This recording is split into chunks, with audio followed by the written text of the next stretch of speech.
Este avión debía convertir la defensa aérea soviética en polvo, pero en lugar de volar sobre la Unión Soviética, terminó en el basurero de la historia debido a un sucio trato político. El monstruo supersónico de titanio XB-70 Valkyrie, Mach 3, a una altitud de 20 kilómetros. Parecía que los ingenieros estadounidenses habían logrado lo imposible. Pero ¿por qué se canceló este triunfo tecnológico a un solo paso de la producción en serie? ¿De quién fue el error fatal o el cálculo secreto que privó a la Fuerza Aérea de los Estados Unidos de su principal carta de triunfo? Hemos desenterrado detalles de archivos desclasificados de los que durante mucho tiempo se prefirió guardar silencio. Hoy sabrán cómo las ruidosas promesas electorales de John F. Kennedy se estrellaron contra la realidad de los sistemas de misiles soviéticos y por qué un proyecto de miles de millones de dólares terminó siendo descartado como un juguete caro e inútil. Vean este video hasta el final. El desenlace de este drama tecnológico les hará ver la historia de la aviación de una manera completamente diferente. Hay aviones que vuelan y hay aviones que existen a pesar de todo, a pesar de la física, a pesar del sentido común, a pesar del tiempo mismo. El XB-70 Valkyrie pertenece a estos últimos. Pero para entender cómo apareció, primero hay que entender el mundo que lo creó. Un mundo en el que la velocidad no era una ventaja, sino la supervivencia misma. Hoy, en el año 2025, el Boeing B-52 Stratofortress es una leyenda. Un avión que tiene más de 70 años y que todavía sigue en servicio activo. No se planea retirarlo antes de 2050. Piensen en eso. Un avión que despegó por primera vez en abril de 1952 sobrevivirá a la mayoría de sus reemplazos, competidores y críticos. Pero a principios de los años 50, nadie pensaba así. En ese entonces, el B-52 se percibía de otra manera, como una solución temporal, buena, confiable, pero temporal. Porque tenía un problema fundamental: volaba demasiado lento. Un bombardero subsónico en una época en la que los cazas a reacción ya superaban la velocidad del sonido era un blanco fácil, un blanco grande, pesado y predecible. Los militares lo entendían, y ya en octubre de 1954, el Comando Aéreo Estratégico de los Estados Unidos formuló los requisitos para lo que debía reemplazar al B-52. Los requisitos eran, francamente, fantásticos. El nuevo bombardero debía recorrer 11.000 kilómetros sin reabastecimiento de combustible. Para comparar, esto es aproximadamente como volar de Nueva York a Moscú y de regreso, y todavía quedaría reserva. Y no simplemente volar, sino volar a velocidad supersónica de crucero. Y además de esto, otros 1.600 o incluso 1.900 kilómetros a velocidad máxima y altitud máxima directamente sobre el objetivo. Se planeaba que este avión reemplazaría al B-52 en 1965 y serviría durante 10 años. La lógica detrás de este requisito era simple y dura. A mediados de los 50, el concepto de penetración de la defensa aérea se basaba en un único principio: vuela más alto y más rápido de lo que puedan alcanzarte. Si un bombardero va a una altitud de 20 kilómetros a una velocidad de 3.000 kilómetros por hora, el enemigo simplemente no tiene herramientas para interceptarlo. Ningún caza de la época podía llegar allí. Ningún misil antiaéreo tampoco. La velocidad se convertía en un escudo. Paralelamente, ya existía un bombardero supersónico, el Convair B-58 Hustler, que voló en 1958. Una velocidad de unos 2.100 kilómetros por hora. Una máquina seria. Pero el Hustler tenía un defecto crítico. Su radio de acción no superaba los 4.000 kilómetros. El B-52, mientras tanto, podía operar a una distancia de más de 7.000 kilómetros. El Hustler era rápido, pero de corto alcance. No se logró un reemplazo estratégico. Por lo tanto, se necesitaba a alguien más. Alguien que tomara la velocidad del Hustler y el alcance del B-52 y elevara ambos parámetros a un nivel del que antes ni siquiera se hablaba en voz alta en los despachos cerrados. Fue entonces cuando 6 compañías de construcción aeronáutica estadounidenses recibieron la tarea. No simplemente diseñar un avión, diseñar algo que aún no existía en la naturaleza. Y aquí es donde comienza la historia verdaderamente interesante, porque lo que dibujaron en los primeros bocetos era tan grandioso y tan descabellado que el general Curtis LeMay, uno de los pilotos militares más influyentes de la historia estadounidense, un hombre al que era difícil sorprender con algo, miró los planos y pronunció una frase que todavía se recuerda en los círculos de la aviación hoy en día. ¿Qué fue exactamente lo que dijo? ¿Y por qué después de eso ambos proyectos volaron a la papelera de reciclaje? Lo veremos en la siguiente parte. Así que, 6 compañías, una tarea y total libertad en cómo cumplirla. De los 6 participantes en el concurso, 2 recibieron contratos para la primera fase de desarrollo, Boeing y North American Aviation. El proyecto recibió la designación militar WS-110A. Ambas compañías worked de manera independiente y a mediados de 1956 presentaron sus proyectos preliminares. Cuando los militares vieron los planos, probablemente guardaron silencio durante mucho tiempo, no porque los proyectos fueran malos, sino porque eran grandiosos, en el sentido en que es grandiosa la idea de construir un puente sobre el océano, técnicamente tentador, prácticamente una pregunta abierta. Ambos proyectos eran, en esencia, similares, y ambos se construían en torno a una idea central que hoy suena a ciencia ficción de ingeniería. Cerca de las puntas de las alas, en sus extremos mismos, se proponía colocar enormes tanques de combustible. No solo tanques que, antes de pasar a la velocidad supersónica, debían ser arrojados, junto con una parte del ala, directamente en vuelo.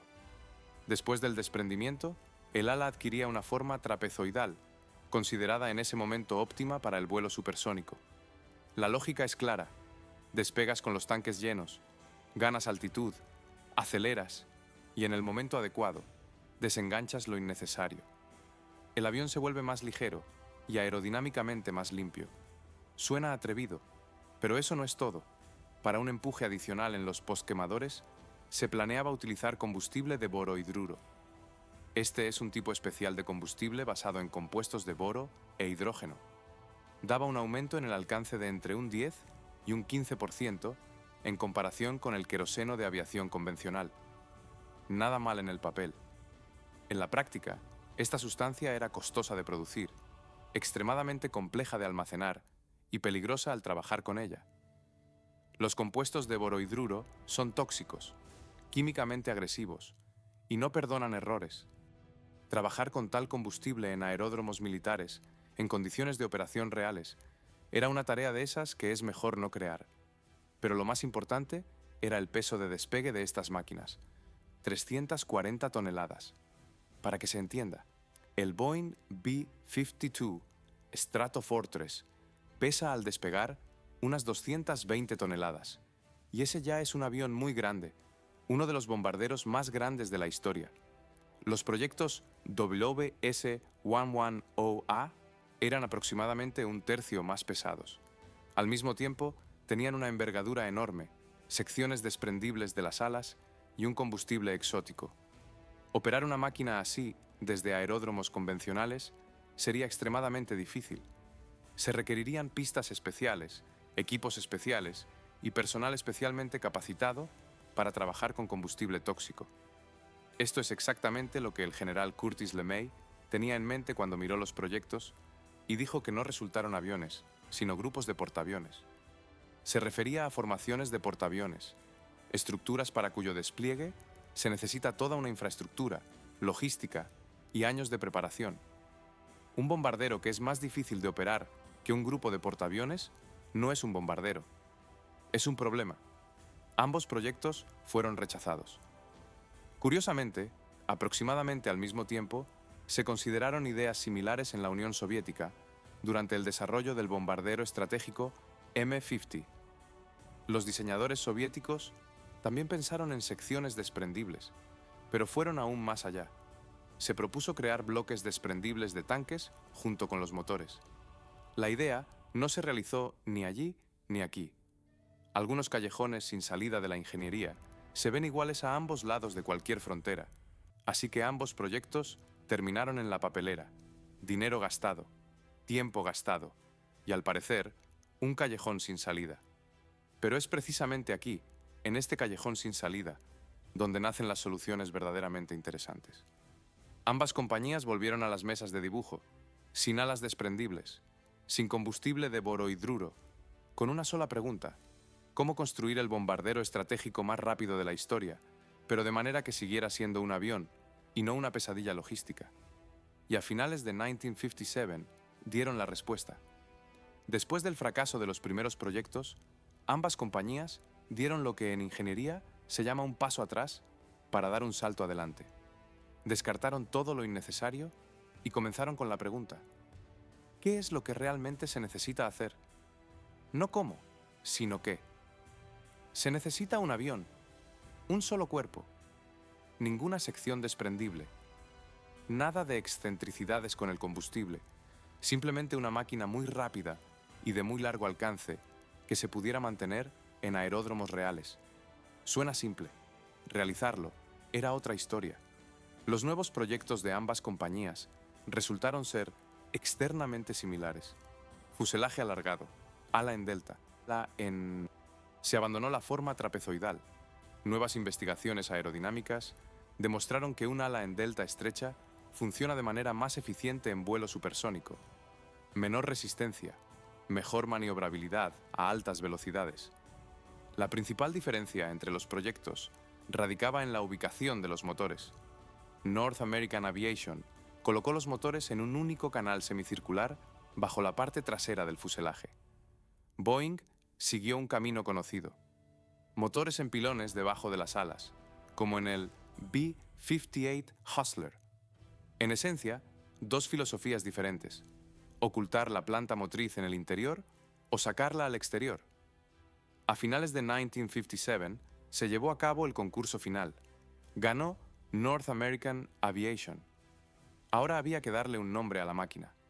La Fuerza Aérea de los Estados Unidos organizó un concurso abierto, no interno entre especialistas, sino abierto al público. Cualquiera podía enviar su propuesta.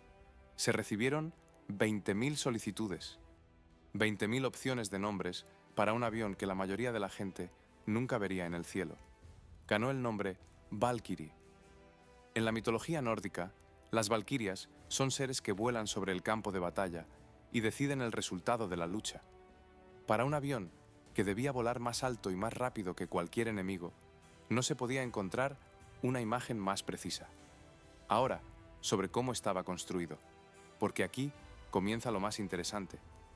El esquema aerodinámico del Valkyrie se llama ala en delta pura, con canards y dos estabilizadores verticales. Intentemos entender qué significa esto en la práctica. La mayoría de los aviones tienen un estabilizador horizontal. Es un ala pequeña en la cola que mantiene la máquina en vuelo horizontal y ayuda a controlar el cabeceo, es decir, la elevación y el descenso de la nariz. El Valkyrie no tenía estabilizador horizontal trasero. En su lugar, tenía un plano canard, un ala pequeña delante de la principal, justo detrás de la cabina de la tripulación. ¿Por qué? En vuelo supersónico, el centro de presión del flujo de aire se desplaza hacia atrás. El avión comienza a levantar la nariz, o por el contrario, a bajarla, dependiendo del diseño. El plano canard permitía equilibrar la máquina exactamente donde se necesitaba y cuando se necesitaba. A velocidad subsónica se movía libremente, ayudando al control. A velocidad supersónica se fijaba en la posición requerida. Dos derivas o estabilizadores verticales en la cola proporcionaban estabilidad lateral. A tal velocidad y altura, incluso un pequeño guiño, una desviación a la derecha o a la izquierda, podía ser crítico. Ahora, sobre las puntas de las alas, y aquí radica una de las características más interesantes y al mismo tiempo más peligrosas del Valkyrie. Los extremos del ala en delta estaban hechos móviles. En vuelo supersónico se inclinaban hacia abajo, aproximadamente 25 o 65 grados según el régimen de vuelo. Esto creaba la llamada sustentación por compresión. La onda de choque supersónica del aire debajo del ala sostenía de hecho al avión desde abajo, creando una fuerza de sustentación adicional. La máquina se apoyaba literalmente en su propia onda de choque. Una solución hermosa, elegante, pero con un matiz que los pilotos conocían de memoria. Si las puntas de las alas se atascaban en la posición baja, un aterrizaje seguro se volvía prácticamente imposible. No difícil. Precisamente, prácticamente imposible. Al desarrollar el esquema aerodinámico, los ingenieros de North American Aviation se apoyaron en la experiencia acumulada durante el trabajo en un proyecto completamente diferente: el misil de crucero intercontinental supersónico Navajo. Ese programa fue cancelado en 1957 sin llegar a la producción en serie. Pero los conocimientos sobre el comportamiento de un aparato supersónico a grandes altitudes permanecieron y sirvieron de base para el Valkyrie. Delante de las tomas de aire de los motores, los diseñadores colocaron una cuña fija, una forma especial que controlaba el flujo de aire que entraba a los motores a velocidad supersónica. Este es un trabajo delicado. A una velocidad de Mach 3, el aire debe desacelerarse a una velocidad aceptable para el motor sin perder presión. La cuña fija cumplía con esta tarea sin piezas móviles, de manera confiable y predecible. Más tarde, una solución similar fue aplicada por la oficina de diseño soviética Sukhoi al crear el avión supersónico experimental T-4, conocido informalmente como Sotka. Para 1957, North American Aviation tenía listo el concepto, tenía la aerodinámica, tenía el esquema. Solo quedaba responder a la pregunta principal: ¿con qué mover todo esto y de qué construir un avión que volaría durante horas en condiciones bajo las cuales el aluminio convencional simplemente fluiría? Cuando se habla de aviones de récord, generalmente se recuerda la velocidad y la altura. Las cifras son impresionantes, no hay duda. Pero detrás de cada una de esas cifras hay una pregunta que se hace con menos frecuencia.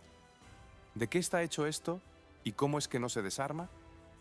Para el Valkyrie, esta pregunta no era retórica, era central. Comencemos con los motores. La planta motriz del XB-70 constaba de 6 motores turborreactores General Electric IJ-93. Los 6 estaban alojados en un solo compartimento bajo la parte trasera del fuselaje, en ese mismo canal semicircular que se convirtió en una de las características distintivas del proyecto de North American Aviation. El empuje con postcombustión de cada motor era de 12.700 kilogramos fuerza. 6 de estos motores en total representaban un empuje difícil de imaginar en imágenes cotidianas. Intentémoslo de esta manera.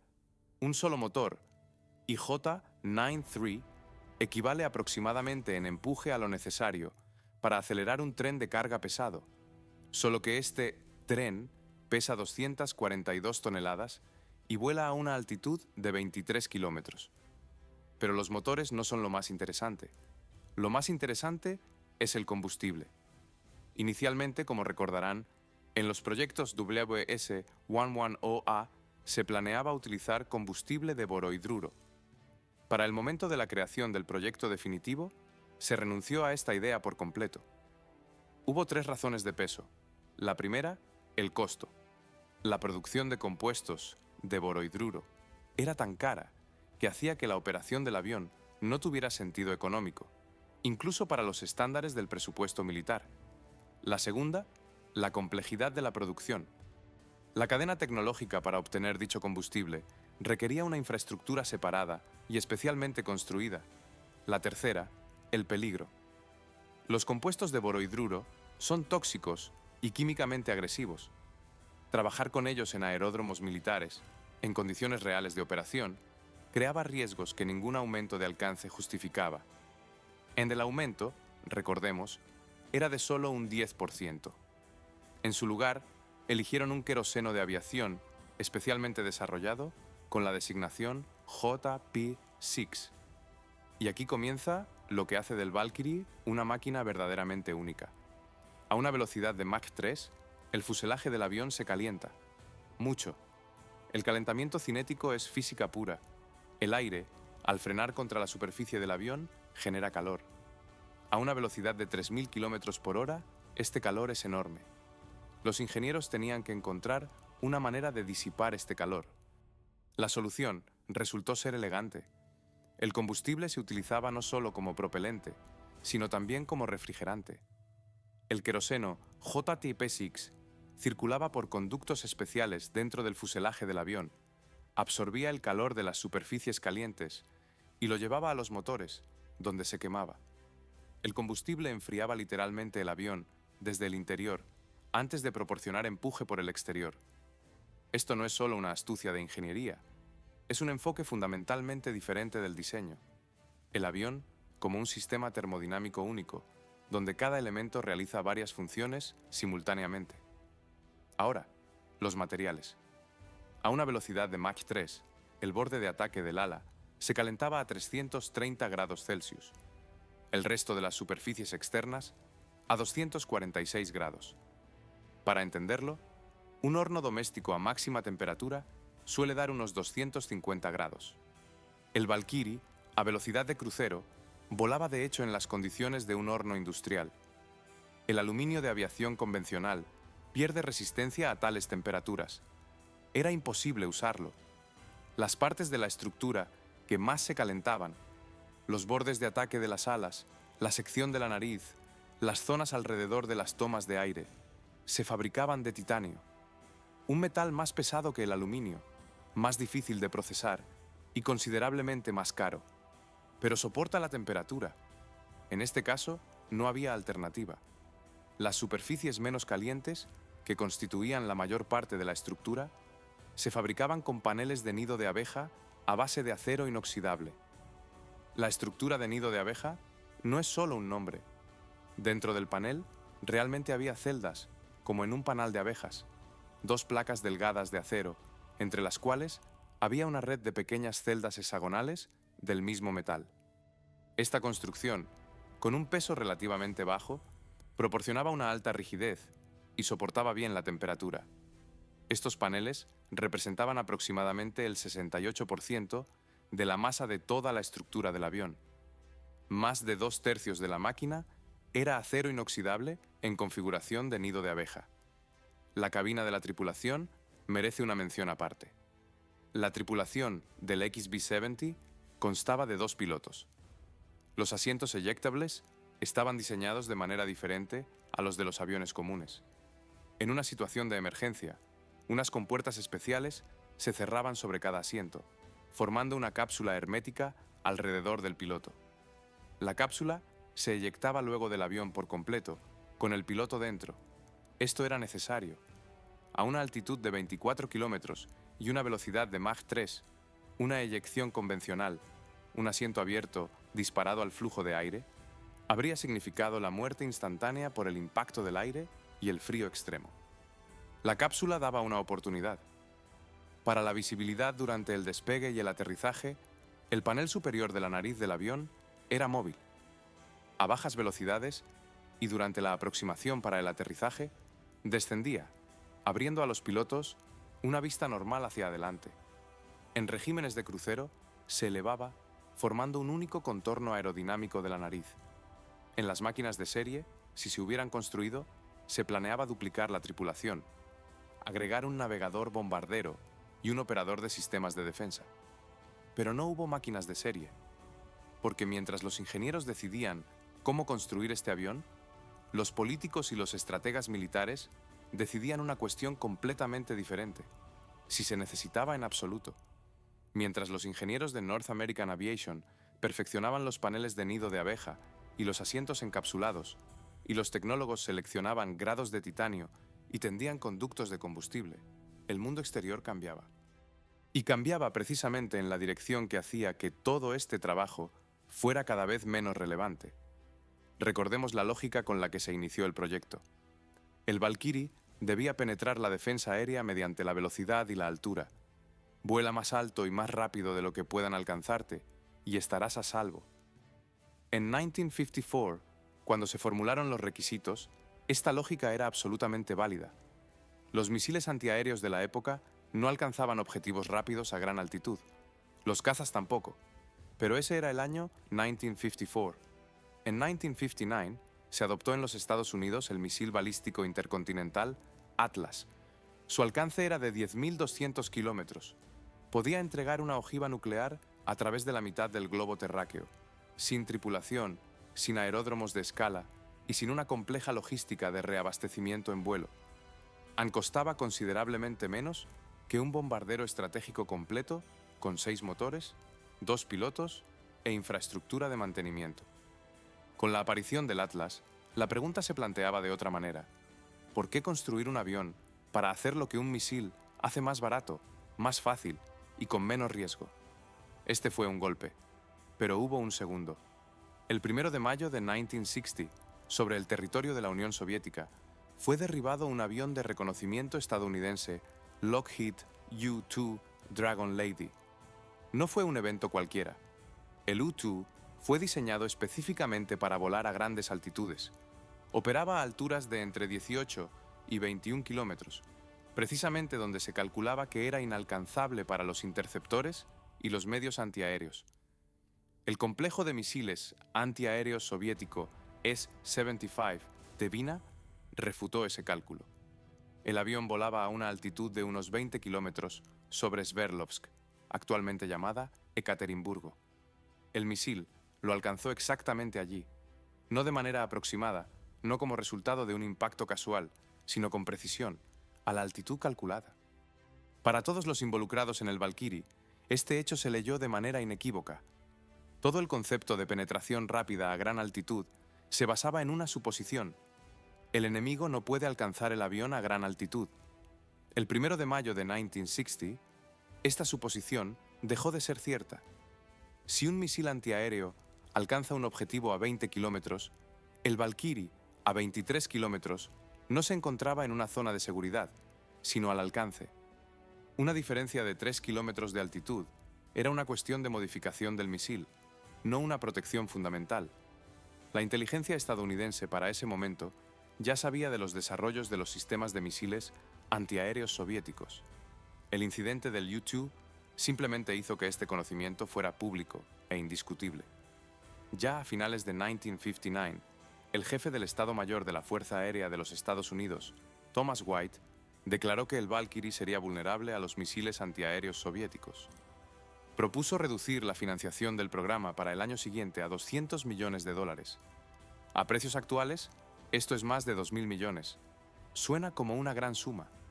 But, para un programa que debía dar origen al principal bombardero estratégico del país, era exactamente lo que parecía: una señal para el desmantelamiento.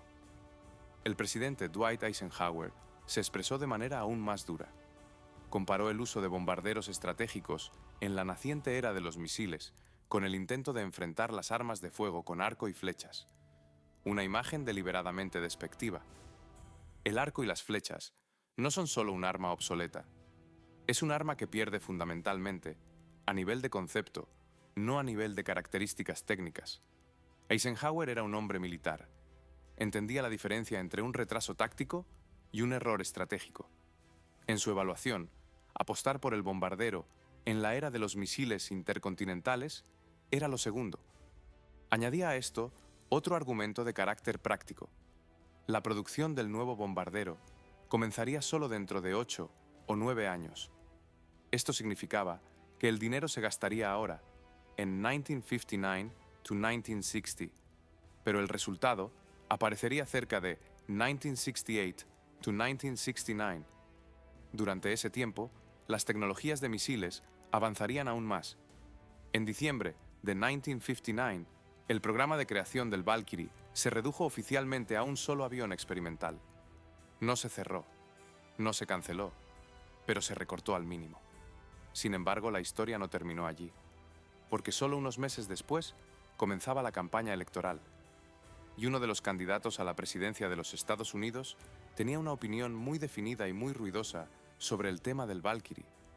En la política estadounidense hay una vieja tradición. Cuando te postulas a la presidencia, visitas las fábricas, estrechas la mano de los trabajadores, dices que entiendes su trabajo y valoras su labor, prometes que contigo todo irá bien. John Fitzgerald Kennedy cumplía esta tradición con esmero. En el transcurso de la campaña electoral de 1960, visitó San Diego, donde se encontraba la producción de North American Aviation. Allí se construía el Valkyrie. Kennedy habló ante los trabajadores e ingenieros y declaró que apoyaba el programa. Dijo que los republicanos, bajo el mandato de Eisenhower, habían mostrado debilidad al recortar la financiación y que bajo su gobierno todo sería diferente. La gente aplaudía. El programa parecía haber encontrado un protector. Pero he aquí lo interesante. Aproximadamente al mismo tiempo, Kennedy hablaba también ante otras fábricas, ante las empresas donde se producía el Boeing B-52 Stratofortress, el mismo bombardero subsónico que el Valkyrie debía reemplazar, y allí también prometía apoyo, y ante las fábricas vinculadas a la producción del Convair B-58 Hustler, prometía apoyo allí también. 3 programas, 3 promesas, one candidato. Esto no es una excepción en la práctica política, es más bien la regla. Pero en este caso, la aritmética era obvia. Las 3 promesas no podían cumplirse simultáneamente. Se contradecían ya a nivel de presupuesto, sin hablar de la estrategia de defensa. En enero de 1961, John F. Kennedy asumió la presidencia. En agosto de 1960, antes de las elecciones, se produjo una pequeña reactivación del programa. La Fuerza Aérea firmó un contrato para un avión experimental y 11 máquinas de preserie con equipamiento de combate. Esto parecía un paso adelante. En marzo de 1961, el nuevo presidente Kennedy canceló el programa del Valkyrie como avión de combate. Entre el contrato de agosto y la cancelación de marzo, pasaron 7 meses. Entre la promesa electoral en San Diego y la firma de la decisión de cancelación, aún menos. Para ese momento, se habían gastado $800 millones en el programa. 800 millones de 1961 equivalen aproximadamente a $8.200 millones en la actualidad. Dinero invertido en un avión que nunca llegó a ser de combate. No es solo una gran cifra, es el precio de decisiones que se tomaron y revisaron a lo largo de casi 10 años, desde los primeros requisitos de 1954 hasta la cancelación en 1961. Kennedy argumentó su decisión. Declaró que el Valkyrie tenía pocas posibilidades de superar la defensa aérea soviética y asestar un golpe eficaz. En esencia, repitió lo que White había dicho en 1959 y lo que Eisenhower había formulado a través de la metáfora del arco y las flechas. Los argumentos no cambiaron. Cambió la persona que los pronunciaba, y sus promesas electorales de alguna manera se olvidaron en el proceso. El programa no se cerró por completo. Kennedy recomendó continuarlo en un formato de investigación para estudiar los vuelos a velocidades superiores a Mach 3. Esta era una forma de salvar al menos algo del trabajo de años de miles de ingenieros y del dinero ya gastado. Pero Curtis LeMay, el mismo general que en su momento llamó a los primeros proyectos grupos de portaaviones y que en 1961 se convirtió en el jefe del Estado Mayor de la Fuerza Aérea, no quería aceptar tal decisión. Continuó luchando por el Valkyrie como avión de combate durante varios años más, sin resultado. El programa de investigación no era aquello para lo que se había iniciado todo, pero era mejor que nada, porque incluso en su forma reducida, incluso sin equipamiento de combate y sin perspectivas de producción en serie, el Valkyrie podía dar a la aviación lo que ningún otro avión le daba. Podía volar. Volar de verdad, como nadie antes lo había hecho. Y en septiembre de 1964, finalmente lo demostró. El 21 de septiembre de 1964, desde la pista de aterrizaje de la Base Aérea Edwards en California, despegó por primera vez el primer prototipo de vuelo del XB-70 Valkyrie. El número de cola era AV-1. Este no fue el primer vuelo de un avión revolucionario en la historia de la aviación, pero pocos de ellos reunieron a una audiencia semejante: ingenieros, militares, periodistas, simplemente personas que habían oído hablar de esta máquina y querían ver con sus propios ojos cómo era. Blanco, enorme, con su característica nariz alargada y estabilizadores verticales dobles. Cuando el Valkyrie aceleraba por la pista, no parecía un avión, sino algo que aún no tenía equivalente en el cielo. Algo simultáneamente del pasado, porque llevaban 10 años construyéndolo, y del futuro, porque nada similar había volado jamás. El primer vuelo duró aproximadamente 1 hora. La máquina se comportó en general de manera predecible. lo que para el debut de un aparato tan complejo ya era una buena señal. Pero este fue precisamente el primer vuelo, cauteloso, dentro de los parámetros establecidos, más un conocimiento de la máquina que una demostración de sus capacidades. Las capacidades comenzaron a mostrarse más tarde. El 17 de julio de 1965 despegó el segundo ejemplar de vuelo, el AUV-2. Entre ambas máquinas había diferencias. Los problemas detectados durante las pruebas del primer avión se tuvieron en cuenta al construir el segundo. En esencia, cada uno de los aviones era una iteración separada del mismo proyecto, con correcciones, precisiones y mejoras.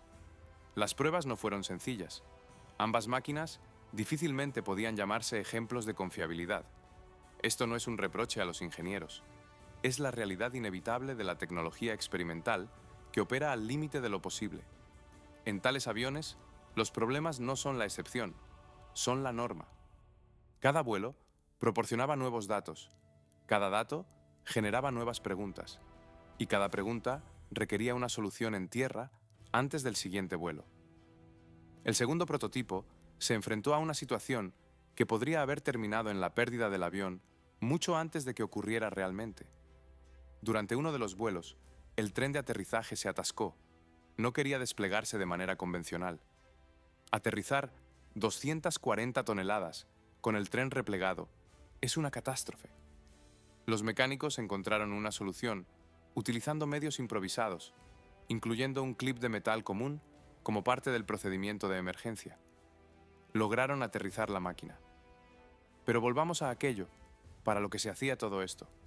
En 1966 comenzaron los vuelos en regímenes límite, y aquí el Valkyrie demostró de lo que era capaz. En uno de los vuelos en enero de 1966 se logró acelerar la máquina a 3.250 km por hora. 3.250. Para entender la escala, un avión de pasajeros convencional vuela a unos 900 km por hora. El Valkyrie en ese momento volaba más de 3 veces y media más rápido. Una bala disparada por una pistola militar estándar vuela aproximadamente a la misma velocidad, unos 900 metros por segundo, es decir, unos 3.200 km por hora. El Valkyrie y una bala de pistola compartían el mismo orden de velocidad. Al mismo tiempo, recordemos, estamos hablando de una máquina con un peso de despegue de 242 toneladas. Para comparar, el bombardero estratégico soviético Tupolev Tu-160, el avión de combate más pesado de la historia, pesa al despegar 275 toneladas. La diferencia no es tan grande, y el Valkyrie volaba considerablemente más rápido. Los récords de 1966 no se registraron oficialmente en la Federación Aeronáutica Internacional. El programa era de investigación, no de récords. Pero las cifras están registradas en los documentos y hablan por sí solas. El XB-70 Valkyrie sigue siendo hasta hoy el bombardero estratégico más rápido en la historia de la aviación. Nadie ha disputado este título, simplemente porque nadie más intentó construir algo comparable. La altitud máxima de vuelo fue de 23 kilómetros. Esto es más alto de lo que vuelan la mayoría de los globos meteorológicos. A esta altitud, el cielo sobre la cabeza ya no es azul, sino de un color violeta oscuro, casi negro. La atmósfera allí es tan delgada que dispersa la luz de otra manera. El horizonte se curva. La tierra abajo no parece cercana. El vuelo más prolongado a una velocidad de Mach 3 duró 32 minutos. 32 minutos no es mucho. En ese tiempo se puede ver un cortometraje o cocinar una sopa. Pero durante esos 32 minutos, el Valkyrie recorría una distancia de casi 1.700 kilómetros. Esto es aproximadamente como ir de Londres a Varsovia en poco más de media hora. Un avión de pasajeros convencional tardaría más de 3 veces y media más en recorrer esa misma distancia.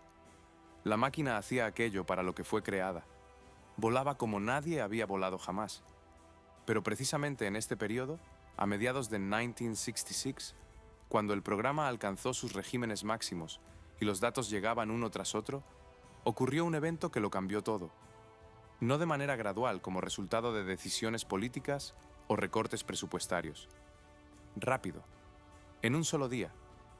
El 8 de junio de 1966, la compañía General Electric fabricaba los motores EJ-9-3 para el Valkyrie. En junio de 1966, organizó una sesión de fotos publicitaria. La idea era simple y lógica desde el punto de vista del marketing: reunir en el aire varios aviones equipados con motores General Electric y fotografiarlos en vuelo en grupo. Imágenes hermosas para materiales publicitarios, una demostración visual de la gama de productos. El grupo estaba compuesto por 5 máquinas.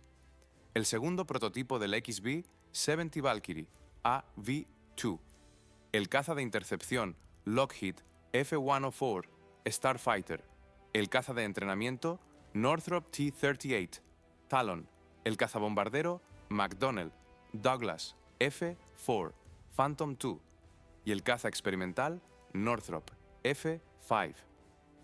El 8 de junio despegaron en California. El fotógrafo trabajaba desde un avión aparte. Todo iba según el plan. En cierto momento, el caza F-104 Starfighter se aproximó demasiado al ala derecha del Valkyrie.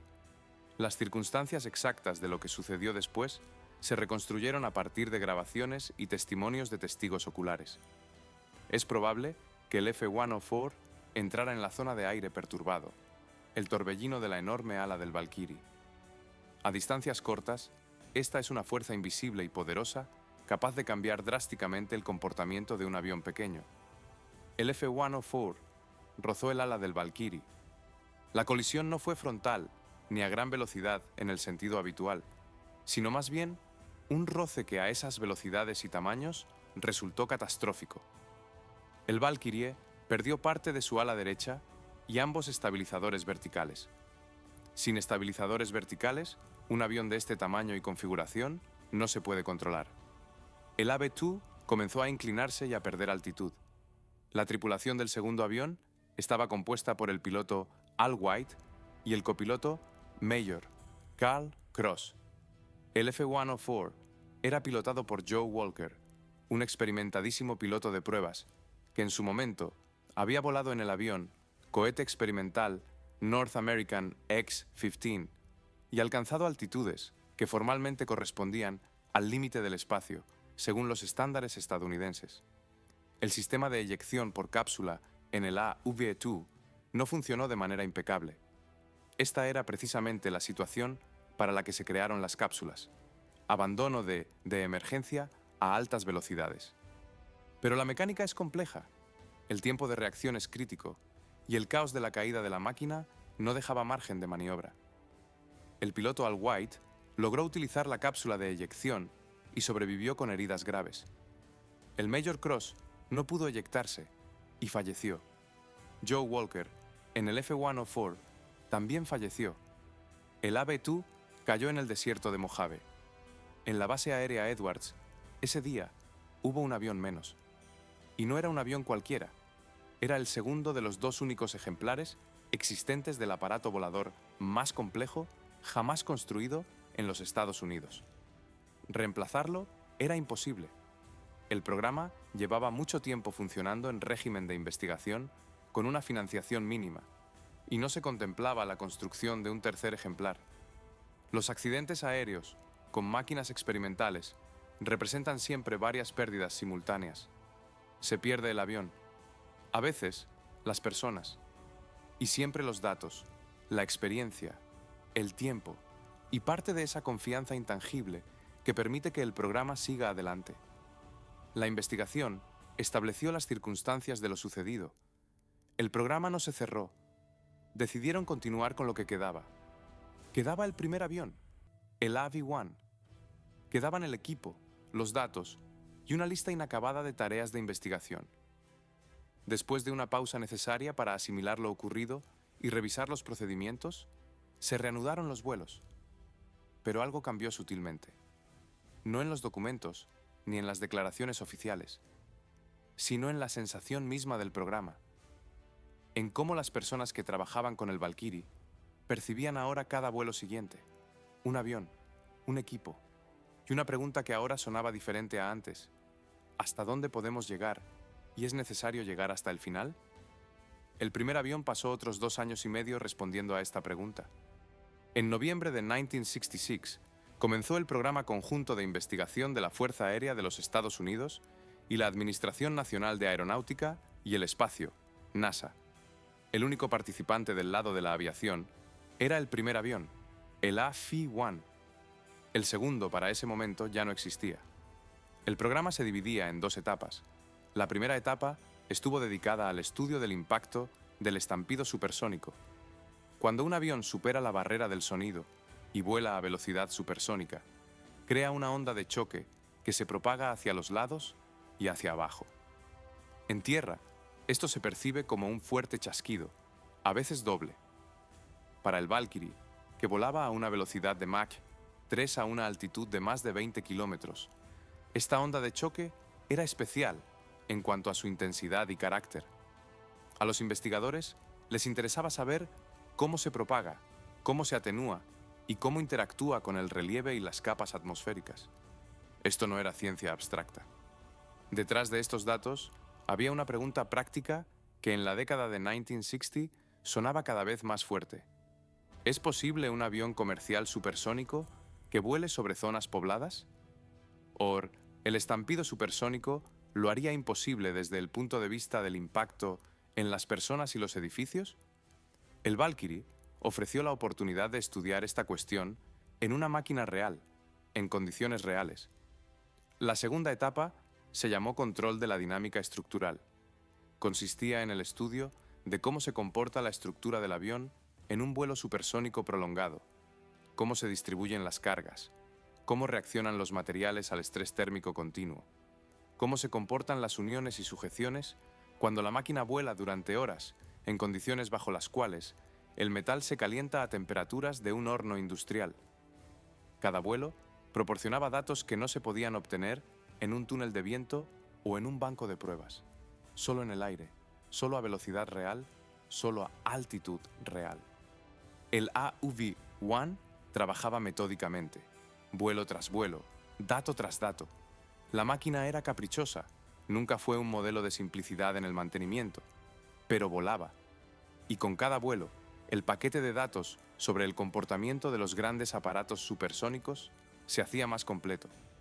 Estos datos se utilizaron después, no de inmediato ni directamente, pero pasaron a formar parte de ese corpus general de conocimientos sobre vuelos supersónicos sin el cual no habría aparecido el Concorde, el avión supersónico de pasajeros franco-británico que realizó su primer vuelo en 1969, sin el cual habría sido más difícil crear los aviones de reconocimiento de alta velocidad de la siguiente generación, sin el cual una serie de soluciones aerodinámicas utilizadas en las máquinas modernas habrían tenido que descubrirse de nuevo.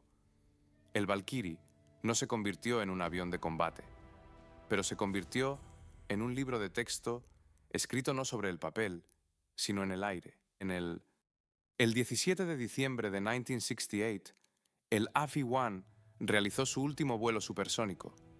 La fecha no es casual si se la mira a través del prisma de la historia de la aviación. Fue precisamente el 17 de diciembre de 1903, cuando los hermanos Wright realizaron el primer vuelo controlado del mundo en un avión a motor en Kitty Hawk, Carolina del Norte. 65 años entre el primer vuelo absoluto y el último vuelo supersónico del bombardero estratégico más rápido de la historia. Es poco probable que esta fecha haya sido elegida a propósito, pero la coincidencia es hermosa. Después de aquel vuelo de diciembre, la máquina continuó volando, pero ya solo a velocidades subsónicas. Algunos vuelos de traslado y técnicos, sin récords, sin postcombustión, sin Mach 3, simplemente un avión viviendo sus últimos meses de vida activa. El 4 de febrero de 1969, el AV-1 realizó el último vuelo de su historia. La ruta, desde la base aérea Edwards en California hasta la base aérea Wright-Patterson, en el estado de Ohio. Allí, en el territorio de la base, se encuentra el Museo Nacional de la Fuerza Aérea de los Estados Unidos. El aterrizaje fue normal. El avión fue llevado al estacionamiento. Los motores se apagaron. Nunca más se volvieron a encender. El AAV-1 todavía se encuentra en ese museo hoy en día. Blanco, enorme, con su característica nariz alargada. En la sala donde se exhibe, El techo es lo suficientemente alto como para albergar los estabilizadores verticales, pero aún así, parece que el avión está estrecho en ese espacio. Parece algo que no fue creado para estar inmóvil. Los visitantes pasan junto a él. Los niños miran hacia arriba y preguntan, ¿qué es eso? Los adultos toman fotos. Algunos se detienen y permanecen en silencio. Aquellos que conocen la historia de esta máquina o la sienten de alguna otra manera, sin palabras. El programa XB-70 concluyó oficialmente a principios de 1969. Todo lo que debía dar, lo dio. Todo lo que debía ser, no lo fue. Y precisamente aquí, en este punto, vale la pena hacer la pregunta que parece flotar sobre esta historia desde el principio. ¿Fue un fracaso o un logro? ¿Un error o un paso necesario? ¿Y quién tenía razón al final? ¿Los que construyeron el Valkyrie o los que lo cancelaron? Hay una pregunta que se hace sobre el Valkyrie con más frecuencia que cualquier otra. Suena aproximadamente así. ¿Valió la pena? 800 millones de dólares a precios de 1961. 10 años de trabajo de miles de ingenieros, tecnólogos y pilotos de pruebas. 2 ejemplares construidos. 1 perdido. El segundo en un museo. Como avión de combate, el Valkyrie no sirvió un solo día. El programa se canceló. Primero se recortó, luego se reorientó y finalmente concluyó en silencio. Si se miran solo estas cifras, la respuesta parece obvia. Un fracaso. Pero la historia rara vez cabe en una sola columna de números. Volvamos al Boeing B-52 Stratofortress. Ese mismo bombardero subsónico que el Valkyrie debía reemplazar en 1965. Aquel que en 1954 se consideraba una solución temporal. Aquel del que los generales decían que era demasiado lento, demasiado vulnerable, demasiado simple para el nuevo mundo. Hoy es el año 2025. El B-52 sigue en servicio. No se planea retirarlo antes del año 2050. Si este plan se cumple, un avión que despegó por primera vez en abril de 1952 habrá servido durante casi 100 años. Ningún otro avión de combate en la historia de la aviación ha estado en funcionamiento durante tanto tiempo. Esto no significa que los que en 1954 querían reemplazar al B-52 fueran tontos. Significa que vivían en su tiempo y tomaban decisiones sobre la base de lo que sabían entonces. Nadie en 1954 podía prever que un avión con velocidad subsónica resultaría tan universal, tan adaptable y tan longevo como concepto. Del mismo modo, nadie en 1954 podía prever que los misiles balísticos cambiarían el panorama estratégico de manera tan radical en 5 años que el bombardero más rápido de la historia resultaría innecesario antes de su primer vuelo. Esta es la formulación más precisa de lo que ocurrió con el Valkyrie. No fue un fracaso, no fue un error, fue un adelanto a su tiempo. Fue diseñado para un mundo que existía en 1954. Para cuando despegó en 1964, ese mundo ya no existía. Los misiles cambiaron la estrategia. Los sistemas antiaéreos cambiaron la táctica. El concepto de penetración rápida a gran altitud para el que se creó el Valkyrie quedó obsoleto antes de que el avión lograra consolidarse. Pero lo que no quedó obsoleto fue el conocimiento. Todo lo que los ingenieros aprendieron sobre el comportamiento de grandes aparatos a velocidades superiores, a Mach 3 permaneció. Los datos sobre cargas térmicas, sobre estructuras de nido de abeja de acero inoxidable, sobre el funcionamiento de las tomas de aire en regímenes límite, sobre los impactos de la onda de choque. Todo esto entró en los cimientos sobre los cuales se construyó el siguiente capítulo de la aviación. El Concorde, que realizó su primer vuelo en 1969, era un avión de pasajeros, pero parte de la física que utilizó fue estudiada en el Valkyrie. El avión de reconocimiento Lockheed SR-71, Blackbird, que estableció sus propios récords de velocidad y altitud, se desarrolló en paralelo con el Valkyrie y se apoyó en investigaciones afines. Los desarrollos modernos en el campo de los viajes supersónicos de pasajeros que se están llevando a cabo ahora mismo en los años 20 del siglo XXI, utilizan el corpus de conocimientos al que el Valkyrie aportó su parte. La ciencia funciona así. Nunca se sabe de antemano qué descubrimiento específico será necesario ni cuándo. 32 minutos a velocidad de Mach, 3 en enero de 1966, proporcionaron datos que se utilizaron incluso décadas después por personas que, tal vez, nunca habían oído el nombre XB-70. Hay otro ángulo desde el cual mirar esta historia. Las personas que construyeron el Valkyrie sabían que el programa se estaba recortando. Lo sabían desde 1959, cuando la financiación se redujo a un solo prototipo. Lo sabían en 1961, cuando Kennedy canceló la parte de combate del programa. Lo sabían cada año después de eso, trabajando en una máquina de investigación sin perspectivas de producción en serie. Y continuaron trabajando, no porque esperaran un milagro y un regreso repentino al programa de combate, sino porque el trabajo tenía sentido por sí mismo, como un intento de aprender algo nuevo sobre la física del vuelo, sobre las capacidades del metal, del combustible y de los motores, sobre lo que el ser humano puede hacer con un trozo de acero y titanio si se propone una tarea lo suficientemente difícil. Esto no es romantización, es simplemente la descripción precisa de lo que ocurría en los hangars de la base aérea Edwards de 1964 to 1969. El AB-1 está en el Museo Nacional de la Fuerza Aérea, en la base aérea Wright-Patterson, en Ohio. Blanco, enorme, con esa misma nariz alargada, que al mirarla desde abajo parece infinita. El B-52 está allí mismo, en la sala contigua. 2 aviones. Uno debía reemplazar al otro. Uno vuela hasta el día de hoy. El otro permanece inmóvil desde hace más de 50 años. ¿Quién de ellos ganó? Es una pregunta que cada uno responde a su manera. Tal vez la respuesta correcta sea esta. En esta historia no hubo ganadores ni perdedores.